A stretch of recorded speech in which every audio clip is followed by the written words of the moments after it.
தமிழ்நாட்டில் நிலவி வரும் அறிவிக்கப்படாத மின்வெட்டு பிரச்சினையை தீர்க்க முடியாமல் அரசு திணறி வரும் சூழலில் பொதுமக்கள் வீதிகளில் இறங்கி போராடும் நிலைக்கு தள்ளப்பட்டுள்ளனர். ஜோசப் விஜய் தலைமையிலான தாவேக கூட்டணி அரசு பொறுப்பேற்றதிலிருந்து தமிழ்நாட்டின் பல பகுதிகளிலும் தொடர் மின்வெட்டு ஏற்பட்டு வருகிறது.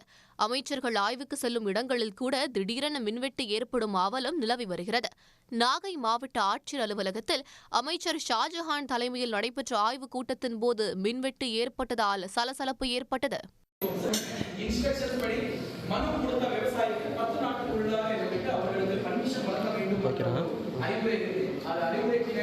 மாவட்டத்தில் வருவாய அலுவலர்களும் கோட்டாட்சியர்கள் வட்டாட்சியர்கள் உடனுக்குடன் அந்த மனுக்களை சென்னை அருகே மாங்காடு சுற்றுவட்டாரத்தில் இரவு 8 மணிக்கு மேல் தொடர் மின்வெட்டு பிரச்சினை இருப்பதாக கூறி துணை மின் நிலைய அலுவலகத்தை மக்கள் முற்றுகையிட்டனர்.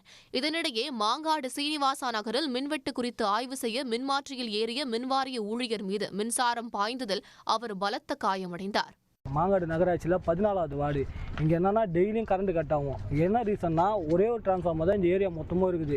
இந்த ஏரியாவில் கிட்டத்தட்ட 4 டிரான்ஸ்ஃபார்மர் போடணும்னு சொன்னாங்க. அது எல்லா பொதுமக்களும் சேர்ந்து கிட்டத்தட்ட ஒரு 2-3 மாதத்துக்கு முன்னாடியே கம்ப்ளைண்ட் கொடுத்துட்டோம்.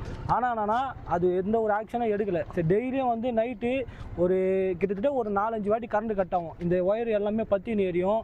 திருவள்ளூர் மாவட்டம் பொன்னேரி அடுத்த ஆரணியில் மின்வெட்டு தொடர் கதையாக உள்ளதாக கூறி பொதுமக்கள் சாலை மறியலில் ஈடுபட்டனர்.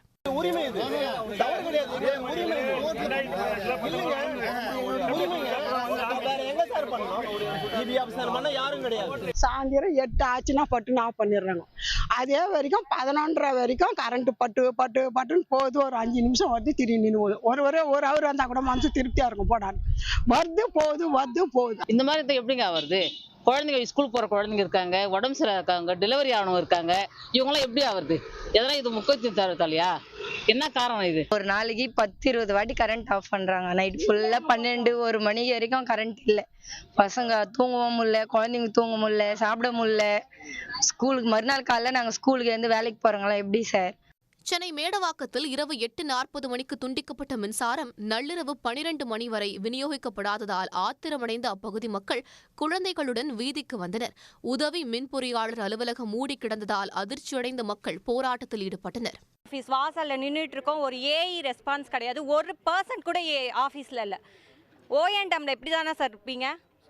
ஒரு ஒர்க்கிங் பர்சன் ஒருத்தவங்க இருக்கணும்ல இங்கே. Public response பண்ணும்ல.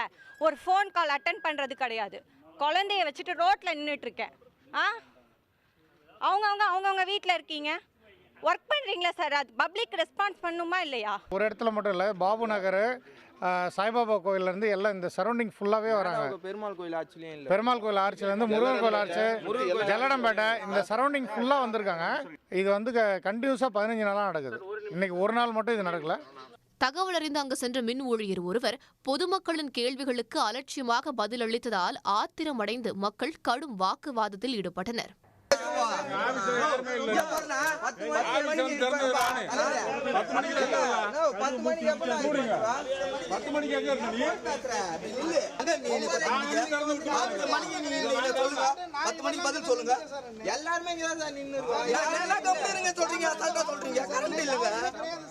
மடிப்பாக்கம் மற்றும் அதன் சுற்றுப்பகுதிகளில் கடந்த 15 நாட்களாக ஏற்படும் மின்வெட்டால் கோபமடைந்த அந்த பகுதி மக்கள் உதவி மின் பொறியாளர் அலுவலகத்தை நள்ளிரவில் முற்றுகையிட்டனர்.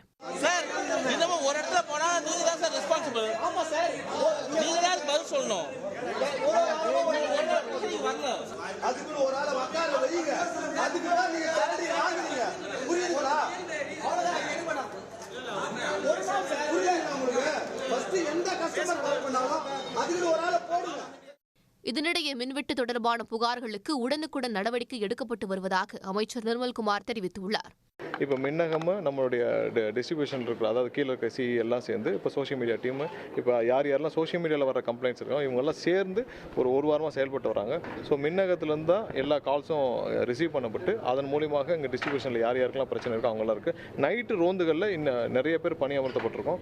நேற்று வந்து அடிஷ்னலாகவே வந்து நார்த் மெட்ராஸ்க்கு ஒரு 20 பேர் கொண்ட 3 குழுக்கள் அமைக்கப்பட்டு அவங்க அனுப்பியிருந்தாங்க. இப்போ பெரம்பூர் எல்லாத்தையும், வில்லிவாக்கம் எல்லா இடத்துலையும். ஸோ திரும்பவும் இந்த மாதிரியான நிறைய லார்ஜ் குழுக்கள், அதாவது எங்கெங்கெல்லாம் பிரச்சனை வருது உடனே சரிபார்க்கும் குழுக்களை நம்ம வந்து ரெடி பண்ணுறதுக்கான பர்பஸில் இருக்கும். திட்டமிட்டு மின்தடை ஏற்படுத்தும் நபர்கள் மீது நடவடிக்கை எடுக்கப்பட்டுள்ளதாகவும் அமைச்சர் நிர்மல்குமார் விளக்கமளித்தார். உடனுக்குடன் செய்திகளை தெரிந்து கொள்ள சன் நியூஸ் பெல் ஐகானை கிளிக் பண்ணுங்க.